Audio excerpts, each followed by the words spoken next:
Assalamualaikum warahmatullahi wabarakatuh. Halo semuanya. Jumpa kembali dengan saya Kang Restu. Apa kabar kalian semua? Semoga kalian selalu sehat, baik dan tentunya dimudahkan segala urusannya oleh Tuhan Yang Maha Esa. Amin amin ya rabbal alamin. Oke, seperti biasa kali ini saya akan menceritakan sebuah kisah horor.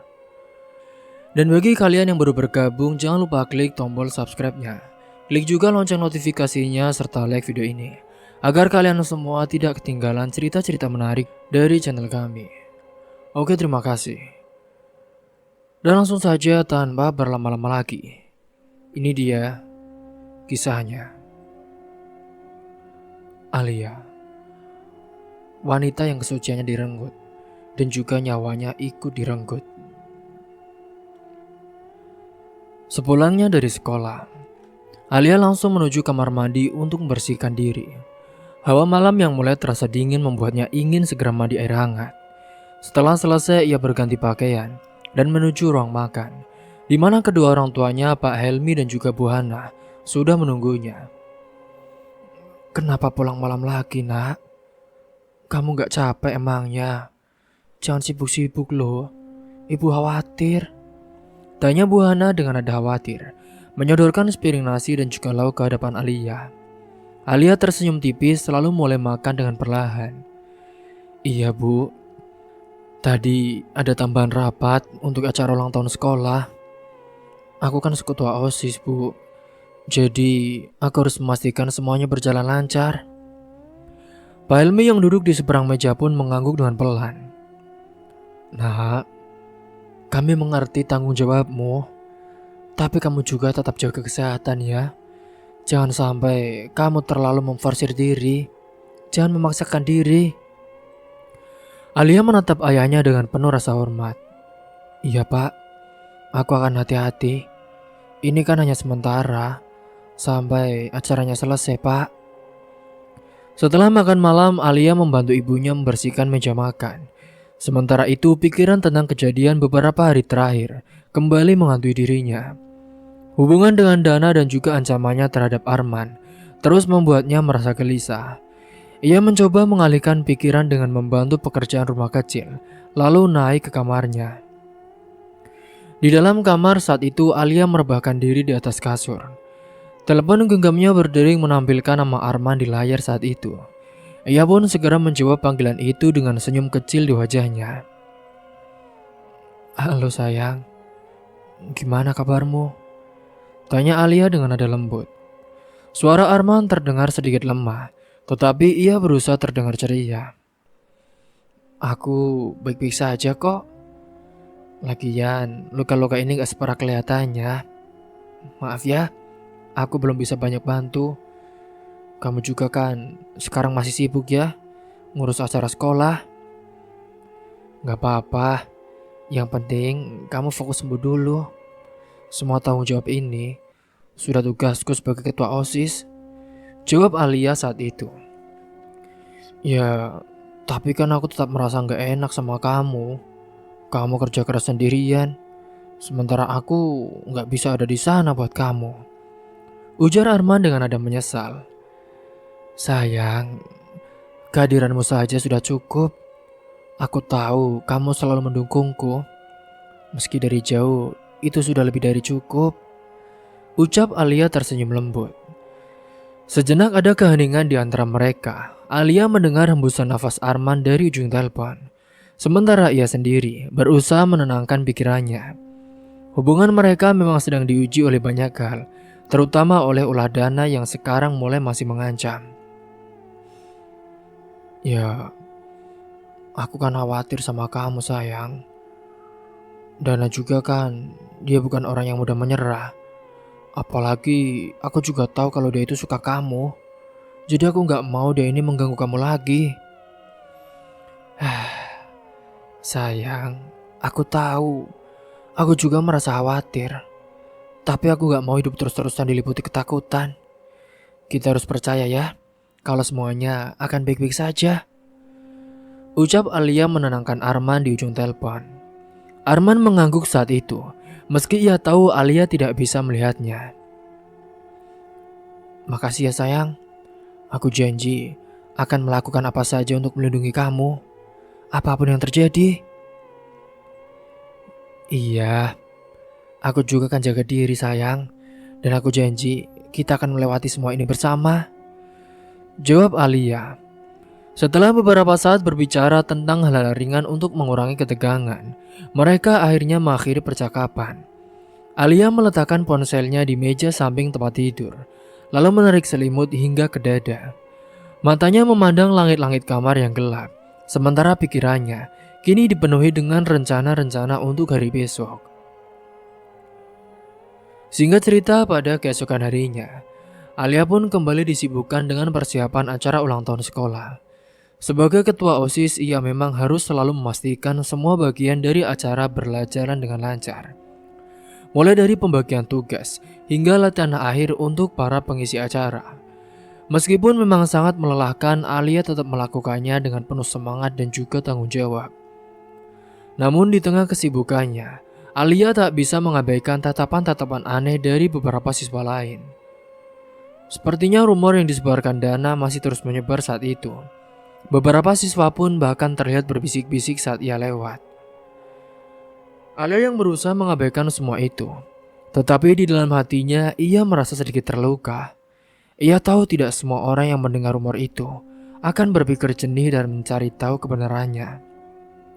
Namun ia tetap berpegang pada keyakinannya bahwa kebenaran akan terungkap pada waktunya. Sementara di sisi lain, Dana masih belum menyerah dengan rencananya. Setelah pertemuan dengan pihak sekolah yang membuatnya dihukum, ia merasa lebih marah dan juga ingin membalas dendam. Bagi Dana, ini bukan hanya tentang persaingan, tetapi juga tentang harga dirinya yang ia anggap telah diinjak-injak. Kita harus cari cara lain untuk buat Alia dan Arman menderita. Mereka nggak boleh merasa aman, kata Dana kepada teman-temannya. Teman-temannya pun saling berpandangan. Beberapa tampak ragu, namun loyalitas mereka kepada Dana membuat mereka tidak berani menolaknya. Sementara itu, Arman yang sedang memulihkan diri di rumah terus memantau kondisi Alia. Ia mengirim pesan-pesan dukungan dan juga memastikan Alia tahu bahwa ia tidak akan sendirian. Meskipun fisik dari Arman sekarang masih lemah, Arman tetap berusaha menjadi sumber kekuatan bagi Alia. Singkatnya, saat malam tiba, Alia kembali ke rumah dengan tubuh yang lelah. Namun semangatnya tetap menyala karena dukungan dari Arman dan juga keluarganya. Ia tahu tantangan ini hanya sementara dan ia yakin ia bisa melewatinya. Dengan tekad yang kuat, Alia bersiap menghadapi hari-hari berikutnya dengan harapan bahwa semuanya akan berakhir dengan damai. Tetapi di dalam hatinya ia juga menyadari bahwa ini mungkin baru permulaan dari konflik yang lebih besar antara Dana kepada dirinya dan juga kepada pacarnya. Singkat cerita, hari ulang tahun sekolah pun telah tiba dengan penuh semarak. Selama 3 hari berturut-turut, acara yang telah direncanakan dengan matang-matang berlangsung tanpa hambatan. Alia sebagai ketua OSIS merasa lega melihat antusiasme teman-teman sekolahnya. Setiap sudut sekolah dihiasi warna-warni lampu dan juga dekorasi yang memancarkan keceriaan. Hari pertama dimulai dengan upacara pembukaan yang meriah. Kepala sekolah memberikan pidato yang membangkitkan semangat, diikuti oleh para siswa dari berbagai angkatan dengan kostum unik sesuai tema masing-masing. Alia yang berdiri di barisan depan pun mengarahkan semuanya dengan penuh dedikasi. Selama 3 hari itu, berbagai kegiatan seperti perlombaan, pameran seni dan juga bazar sedang berlangsung. Alia sibuk memastikan segalanya berjalan dengan lancar, berlari ke sana sini dengan senyum waktu lelah yang walaupun mulai terasa. Hingga waktu yang tak terasa, malam terakhir acara pun telah tiba, di mana itu adalah malam merupakan puncak perayaan. Digelar pentas seni yang spektakuler. Lapangan sekolah disulap menjadi panggung terbuka dengan lampu-lampu sorot yang menyinari setiap sudut. Penampilan band, tarian modern, hingga drama sekolah membuat suasana malam itu begitu hidup. Alia meskipun merasa letih, tetap mengawasi jalannya acara saat itu. Semua kerja kerasnya terbayar ketika melihat teman-teman seangkatannya bersorak menikmati malam itu. Tepat pukul jam 11 malam, acara pun resmi berakhir. Siswa-siswi mulai meninggalkan sekolah sementara beberapa panitia OSIS, termasuk Alia, masih tinggal untuk membersihkan sisa-sisa dekorasi dan juga peralatan. Alia tak menunjukkan tanda-tanda keluhan. Meskipun tubuhnya terasa berat sebagai ketua, ia merasa bertanggung jawab untuk memastikan tidak ada yang tertinggal saat itu. Alia, kamu capek enggak? Ini udah hampir tengah malam loh. Tanya seorang teman OSIS. Alia tersenyum tipis sambil menyeka keringat di dahinya. Ya capek sih. Tapi kan ini acara terakhir. Besok juga udah selesai semuanya. Jadi aku pengen ada kenangan terindah sebelum kita benar-benar lulus dari sekolah ini. Hingga tepat pada menjelang pukul 1 dini hari, Alia pun akhirnya selesai dengan semua tugasnya. Teman-teman OSIS yang lain pun mulai pulang satu persatu. Beberapa menawarkan untuk mengantarnya pulang, tetapi Alia menolak dengan halus. Gak apa-apa kok teman-teman, rumahku juga gak terlalu jauh dari sini. Lebih baik kalian pulang duluan saja ya. Dengan motor kesayangannya, Alia meninggalkan halaman sekolah yang mulai sepi. Jalanan malam itu lenggang, hanya sekali terlihat kendaraan yang melintas. Hawa dingin menusuk kulitnya membuat Alia sedikit mempercepat laju motornya.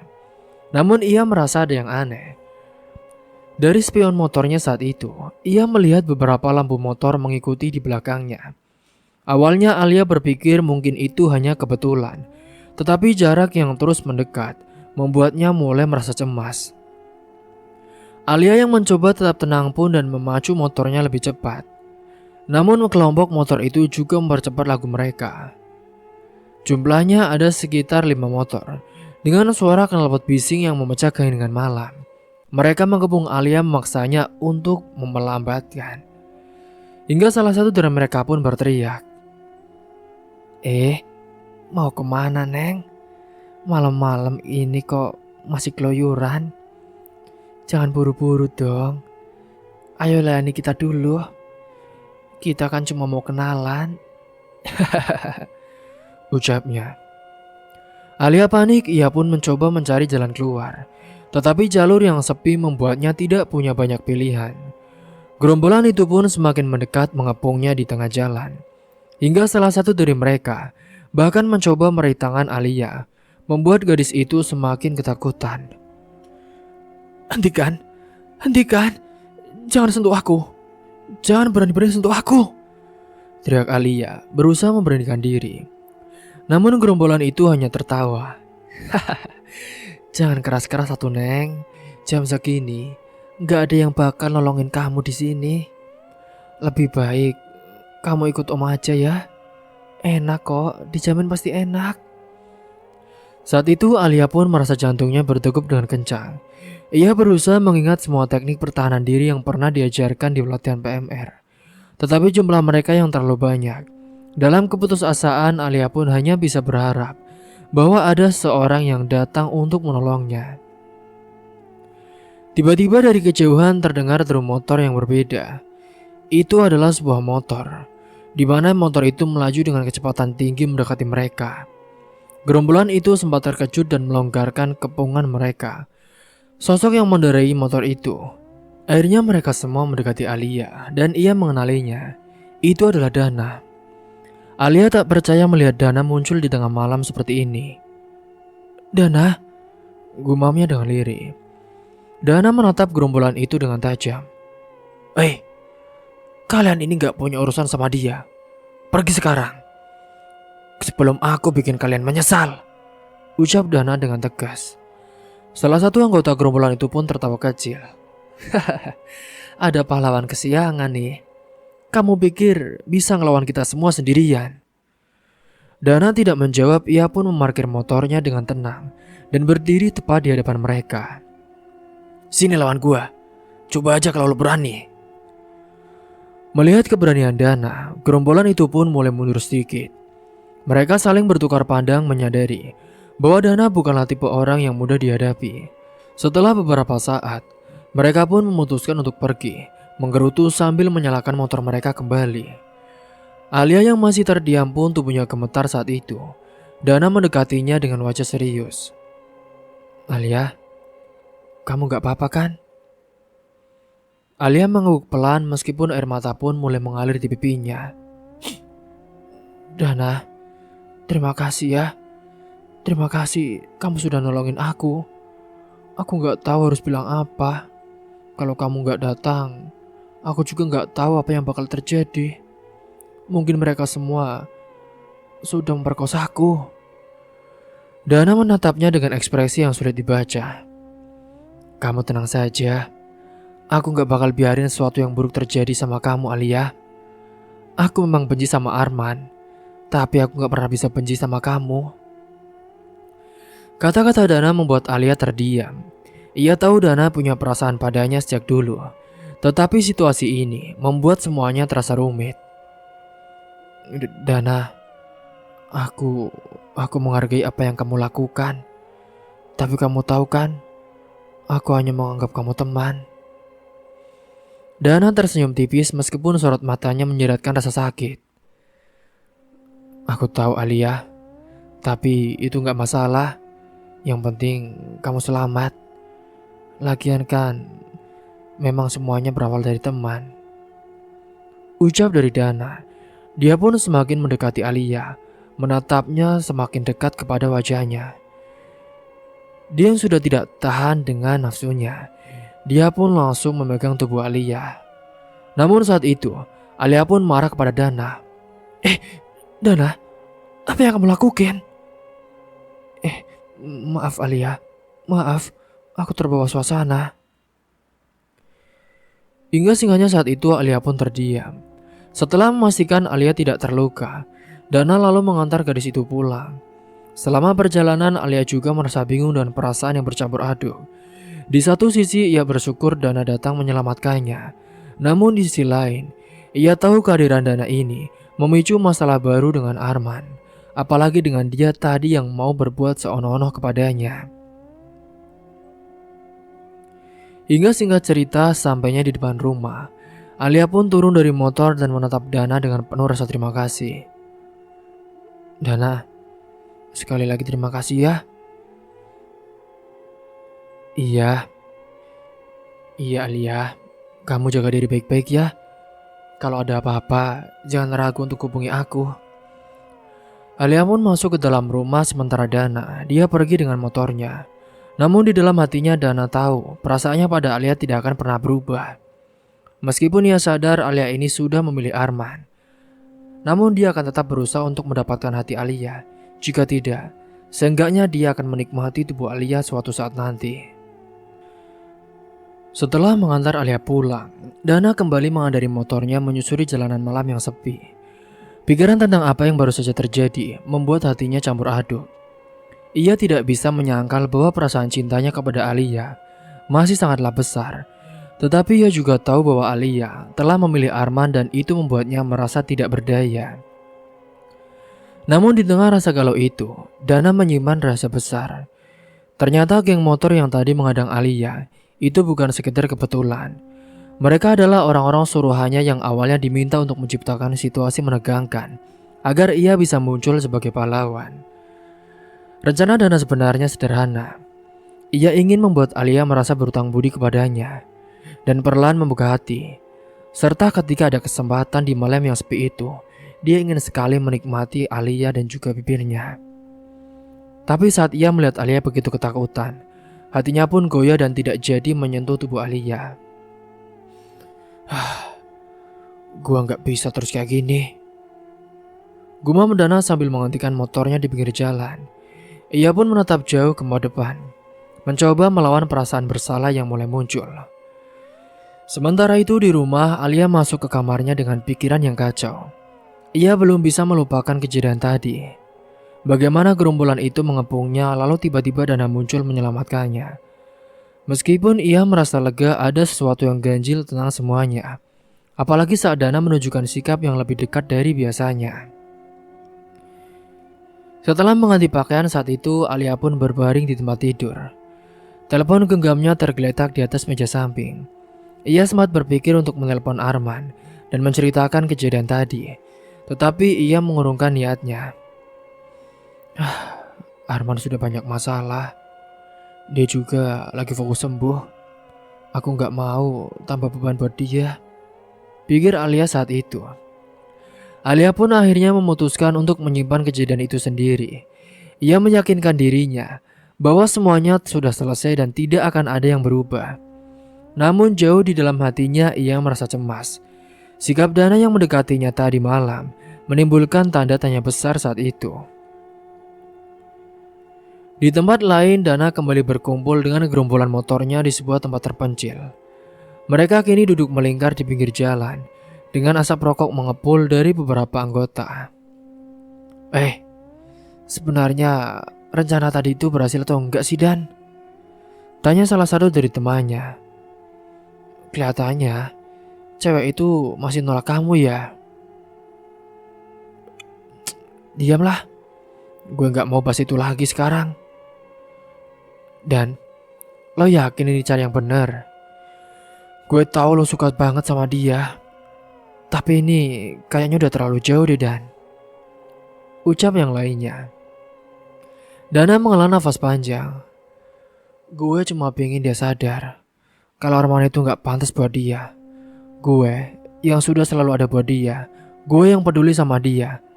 Tapi ya tadi, gue malah gak tega. Salah satu dari mereka pun menepuk bahu Dana. Mungkin lo harus cari cara lain. Atau enggak, lo harus mabuk dulu, biar nanti lo bisa menikmati tubuh dari dia. Hahaha, iya gak boy? Iya, betul tuh, ucap yang lainnya. Dana hanya diam, tapi kata-kata temannya itu terus terngiang di kepalanya. Hari-hari berlalu dan Alia pun kembali menjalani rutinitasnya seperti biasa. Ia tetap sibuk dengan tugas-tugas sekolah sementara kegiatan OSIS dan juga persiapan ujian akhir yang semakin mendekat. Meskipun ada rasa was-was setiap kali ia pulang malam, kini ia berusaha menutupi rasa itu dengan tetap terlihat ceria di depan teman-temannya. Namun kini hubungannya dengan Dana mulai terasa berubah. Dana yang biasanya hanya mengganggunya dari kejauhan, sekarang lebih sering muncul di sekitar Alia. Ia tidak lagi menantang seperti dulu, tetapi lebih sering menawarkan bantuan, seperti membantu mengangkat barang saat kegiatan OSIS atau sekedar mengantar Alia pulang ketika ada tugas yang selesai larut malam. Memang meskipun beda sekolah, kini Dana akan mulai menunjukkan perhatiannya selagi Arman masih belum sembuh. Singkatnya, suatu sore setelah pulang sekolah, kini Alia memutuskan untuk mampir ke toko buku di pusat kota. Ia membutuhkan beberapa buku untuk tugas sekolah sekaligus referensi tambahan sebagai ketua OSIS yang tengah merencanakan kegiatan berikutnya. Setelah menemukan buku yang ia cari, Alia berjalan ke kasir sambil sibuk memeriksa daftar belanjaannya. Tanpa diduga ia bertemu seorang yang tak asing. Dia adalah Dana. Dengan jaket hitamnya berdiri di rak sebelah. Dia tampak asik membaca sampul belakang sebuah novel.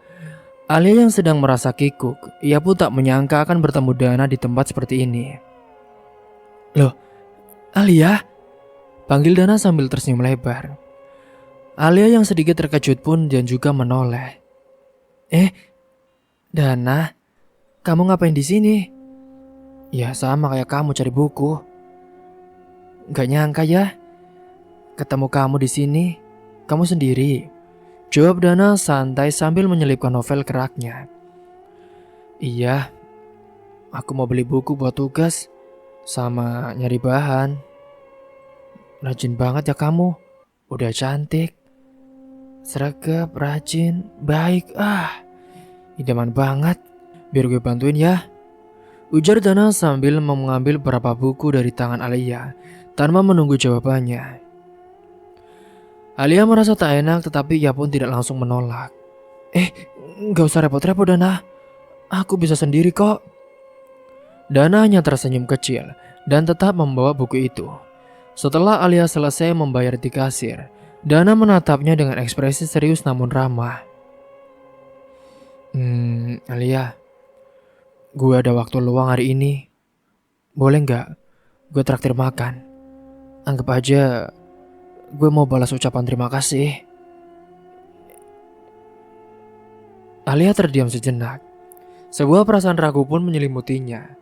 Ia tahu Dana selalu punya maksud tertentu, tetapi ia juga merasa tidak sopan jika harus menolak selain itu.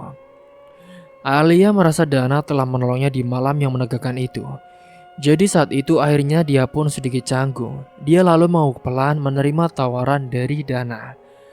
Padahal Dana itu selalu mengikuti Alia dimanapun dia pergi. Karena itulah kesempatannya, selagi pacarnya si Arman belum kembali pulih dari penyakitnya.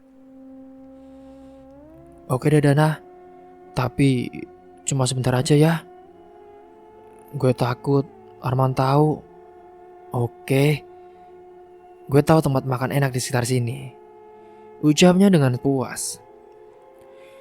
Hingga hari itu pun mereka berjalan sebuah kafe kecil, tidak jauh dari toko buku itu. Suasana kafe itu cukup nyaman dan nuansa kayu dan juga lampu kuning yang hangat. Dana memilih meja di sudut ruangan, agak jauh dari pengunjung lain. Alia merasa sedikit gugup tetapi ia berusaha bersikap biasa. Selama makan, Dana mencoba mencairkan suasana dengan berbagi obrolan santai. Sementara saat mereka sedang berbincang-bincang asik, di luar kafe beberapa teman Dana tampak memperhatikan dari kejauhan. Salah satu dari mereka pun mengambil beberapa foto diam-diam dengan kamera ponselnya. Lihat tuh, Dana lagi mesra-mesraan sama Alia. Ini bakal jadi senjata bagus. Iya, udah tenang aja. Simpan fotonya. Tunggu momen yang pas buat nyebarin. Pasti bos Dana bakal seneng dengan kerja kita, jawab temannya sambil tertawa kecil. Alia dan Dana selesai makan setelah sekitar 1 jam. Sepanjang waktu itu Dana berusaha terlihat santai. Meskipun di dalam hatinya ia merasa senang bisa menghabiskan waktu dengan Alia. Di sisi lain Alia merasa sedikit canggung, tetapi ia tetap berusaha ramah saat itu. Ia menganggap ini sebagai bentuk terima kasih atas apa yang telah dilakukan Dana sebelumnya. Dana, thanks ya. Kalau gitu aku pulang dulu. Udah sore. Iya. Kamu hati-hati ya di jalan. Kalau ada apa, kabarin aja gue. Alia hanya tersenyum kecil sebelum pergi. Saat ia berjalan menjauh, Dana menatapnya dengan tatapan yang sulit untuk diartikan. Ia merasa senang tetapi sekaligus tahu bahwa kebersamaan ini hanyalah kebetulan, bukan sesuatu yang bisa ia harapkan terus terjadi. Singkatnya sampainya di rumah, kini Alia pun langsung masuk ke kamarnya dan meletakkan buku-buku yang baru ia beli. Ia merenung sejenak, merasa bersalah karena menghabiskan waktu dengan Dana tanpa memberitahu Arman. Namun Alia juga berpikir bahwa itu bukan hal yang besar. Ia hanya ingin membalas kebaikan Dana tanpa ada maksud lain. Aku harus berhati-hati, gumamnya dengan pelan. Ia tahu Arman tidak akan senang jika mengetahui ia menghabiskan waktu bersama dengan Dana, terutama mengingat perseteruan lama di antara mereka. Sementara di sisi lain Dana pun kembali bertemu dengan teman-temannya yang telah memotret kejadian tadi. Mereka menunjukkan foto-foto itu kepada Dana dengan ekspresi penuh arti. Nih Dan, keren banget kan? Lo sama cewek itu kelihatan cocok banget, gila. Ujar salah satu dari mereka sembari menyeringai. Dana mengambil ponsel temannya dan melihat foto-foto itu. Ada gambar saat ia dan Alia berjalan bersama, dan juga beberapa lagi saat mereka duduk di kafe yang mesra. Dana pun berdesah dengan panjang. Keren. Ini pasti bisa buat bahan agar Arman jadi marah. Dan lalu pokoknya lihat saja. Setelah Dana senang sudah mendapatkan bukti-bukti itu untuk menghancurkan Arman, kini beberapa hari kemudian pun Alia tetap menjalani rutinitasnya seperti biasa. Ia berusaha bertingkah normal di depan Arman. Setiap kali mereka berbicara di telepon, namun rasa bersalah itu tetap mengganjal. Alia tahu ia tidak salah, tetapi ia juga merasa telah menyimpan rahasia dari Arman. Di sisi lain, Dana pun terus memikirkan langkah berikutnya. Perasaannya kepada Alia yang masih sama kuatnya, ditambah dengan nafsu dirinya yang ingin sekali menikmati tubuh Alia. Tetapi ia juga tahu bahwa itu akan sulit, ditambah Alia adalah gadis yang baik hati. dan juga yang sopan. Beberapa hari kemudian, hari itu Arman akhirnya sudah kembali ke sekolah setelah sekian lama beristirahat untuk pemulihan. Memang kadang Arman ini berangkat ke sekolah, namun ia selalu diantar. Kini dengan senyum cerah yang sudah semangat dan perlahan kembali, ia pun disambut hangat oleh teman-temannya, terutama anggota tim basket yang sudah lama merindukan kehadirannya. Alia pun tampak senang melihat Arman kembali dengan sehat. Tetapi di balik senyumnya, ada rasa cemas yang terus menghantuinya. Di sisi lain di sekolah Dana, suasana berbeda terjadi. Kelompoknya kini berkumpul di tempat biasa mereka nongkrong. Sebuah ruang tersembunyi di belakang gedung olahraga yang sering mereka jadikan tempat merencanakan tindakan mereka. Teman-teman Dana pun tampak bersorak dan juga merayakan sesuatu. "Dana, ini saatnya kita eksekusi rencana kita," seru salah satu temannya sambil mengangkat kaleng soda. "Arman mungkin udah sembuh, tapi dia nggak akan bisa balik. Jadi, seperti dulu, kalau kita bikin langkah terakhir ini." Dana yang duduk dengan santai pun di sudut ruangan. Ia hanya tersenyum kecil. Ia tampak berpikir keras meski rencana itu awalnya ia dukung. Ada sesuatu yang mengganjal hatinya belakangan ini setelah kejadian makan malam bersama Alia beberapa waktu lalu.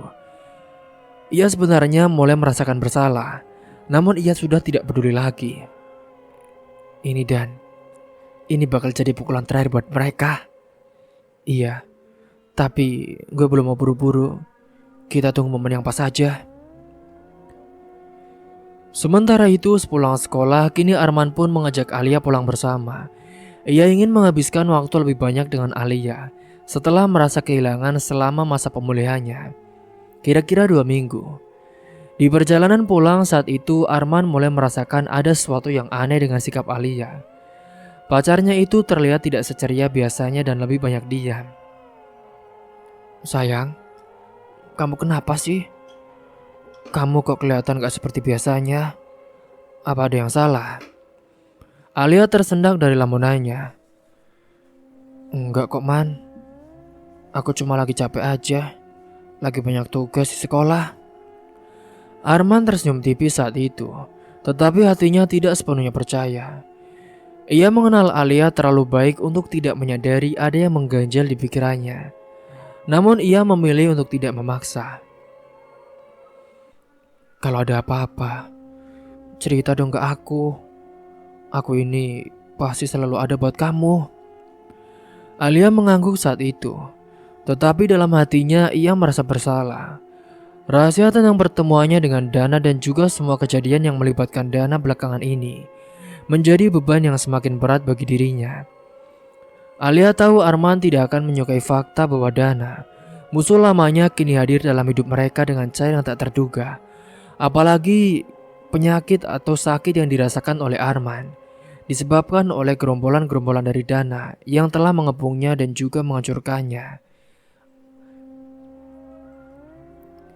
Singkat cerita, setelah berjalan-jalan, saat mereka tiba di depan rumah Alia, Arman pun menatapnya dengan lembut saat itu.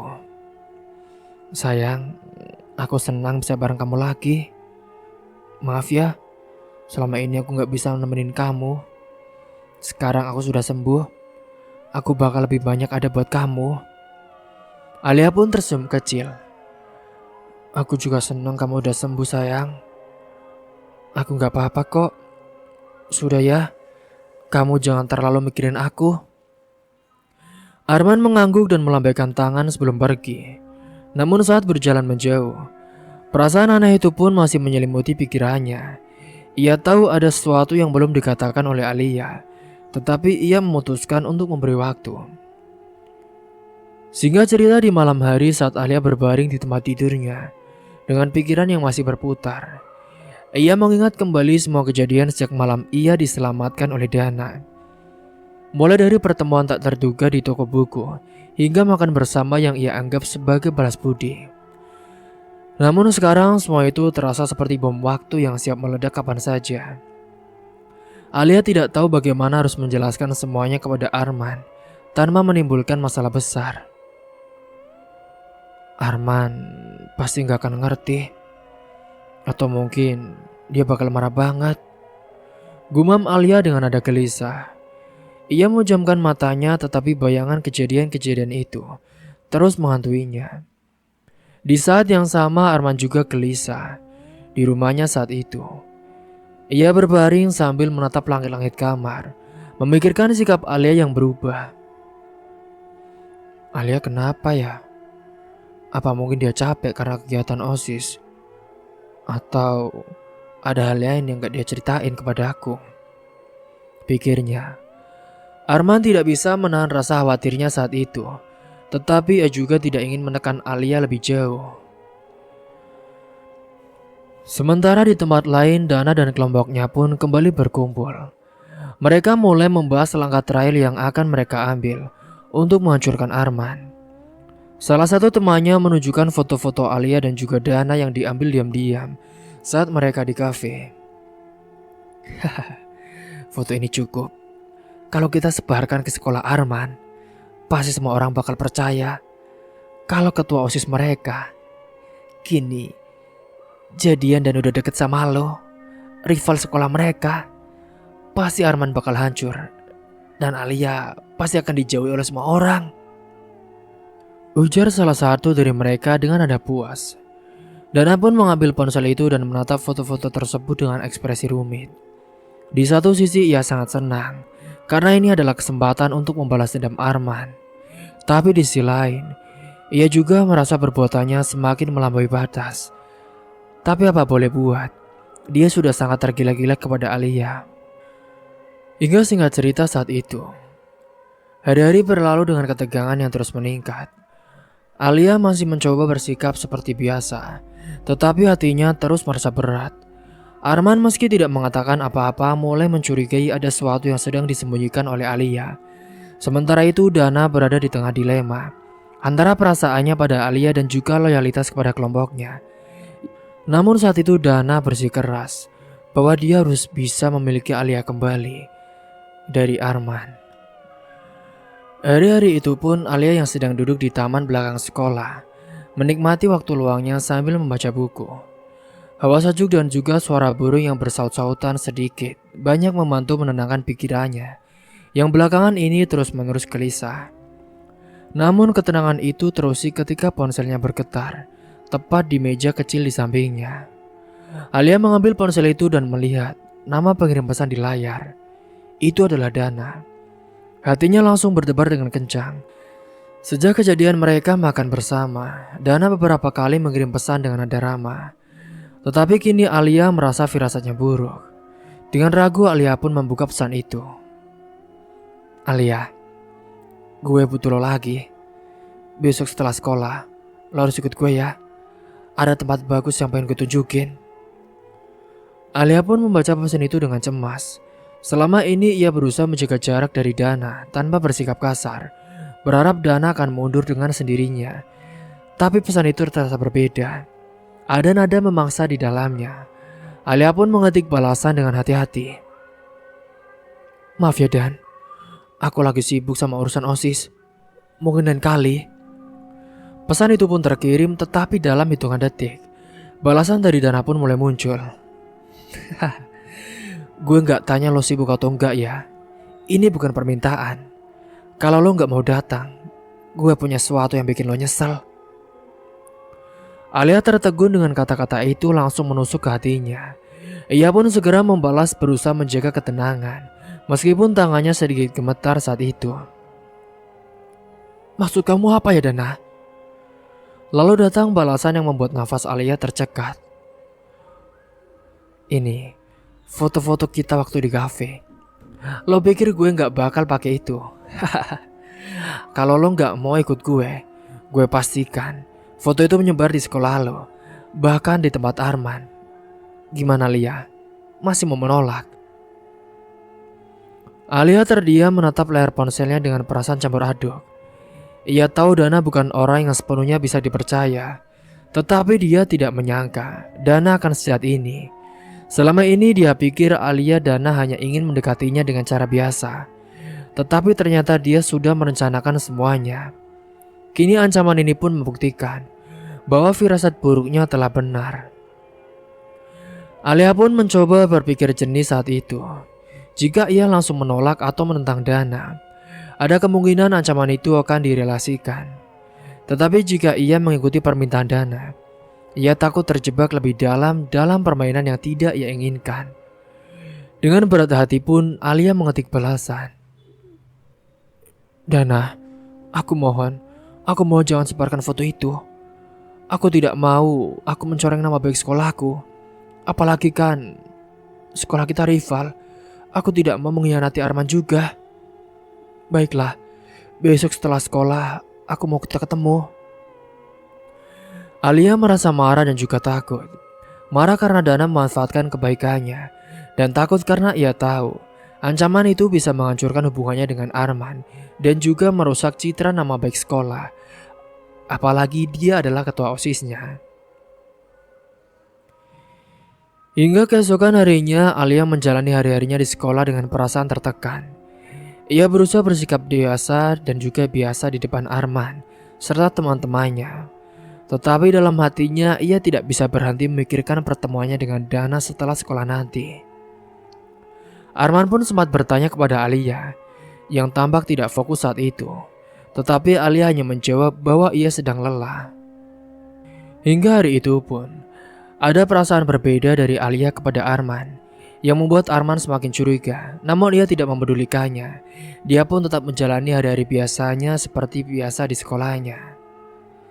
Sampai di sini dulu kisahnya. Tunggu kelanjutannya di part selanjutnya. Mungkin itu saja yang dapat saya sampaikan. Kurang lebihnya mohon maaf apabila ada salah kata ataupun ucapan yang kurang berkenan bagi kalian semua. Sampai jumpa di cerita selanjutnya. Akhir kata, wassalamualaikum warahmatullahi wabarakatuh.